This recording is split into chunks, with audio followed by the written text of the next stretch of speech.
This is CNN. In 1997, you have declared a jihad against the United States. Can you tell us why? The U.S. government has committed acts that are extremely unjust, hideous, and criminal through its support of the Israeli occupation of Palestine. And we believe the U.S. is directly responsible for those killed in Palestine, Lebanon, and Iraq. Due to its subordination to the Jews, the arrogance of the United States regime has reached the point that they occupied Arabia, the holiest place of the Muslims, who are more than 1 billion people in the world today. For this and other acts of aggression and injustice, we have declared jihad against the U.S.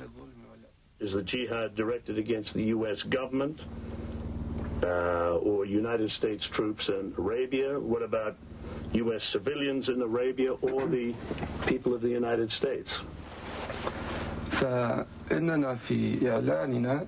We have focused our declaration of jihad on striking at the U.S. soldiers inside Arabia, the country of the two holy places, Mecca and Medina. In our religion, it is not permissible for any non-Muslim to stay in Arabia. Therefore, even though American civilians are not targeted in our plan, they must leave. We do not guarantee their safety. This is CNN. 2024. A massive shakeup in Kyiv coming as Putin is trying to court the MAGA GOP in the United States. In fact, one of the leaders of the MAGA GOP is in Moscow tonight. It's the man you see here with the MAGA leader Donald Trump, Tucker Carlson. Possibly there in Moscow to interview Putin. Definitely there as a Putin-supporting celebrity. Just listen to how Russian state media is breathlessly celebrating his visit. Independent journalist Tucker Carlson has flown to Russia from the U.S. via Turkey to Vnukovo Airport. He saw Spartacus Ballet at the Bolshoi Theater, had lunch in a nice restaurant, went for a ride around town, rode the subway. He charged his smartphone via a USB port and connected to a fast and free Wi-Fi internet. He charged his phone, although they're knowing the details about the fact that it was during USB port may give him reason to think twice about all of this. But look at them talking about him like a celebrity. Everything he does on camera, breathlessly repeated. Now, it is unclear if an interview between Putin and Carlson will take place, but if it does, it gives Putin a chance to sit down with a big supporter. And that is why he can go to Moscow now without any fear of being summarily imprisoned. He's a hero.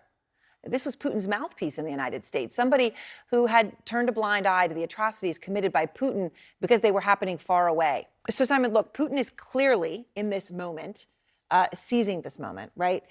Courting the MAGA GOP, this Tucker Carlson celebrity welcome. I mean, oh my gosh, he charged his phone via a USB port. So the bill, though, that the MAGA GOP is shooting down had $60 billion of Ukrainian aid in it. How does Zelensky plan to handle this? I mean, no doubt he's seeing what's going on in Moscow and this big, propaganda fest. That is a big warning sign for President Zelensky of what is to come if President Donald Trump, former president, is reelected and returns to the White House. They've seen the writing on the walls. They see that this is a real risk for them. Donald Trump has not been shy about saying what he plans to do. He's indicated quite clearly that he would cut off aid completely. And as you said, he's been encouraging his GOP allies to do that sooner rather than later.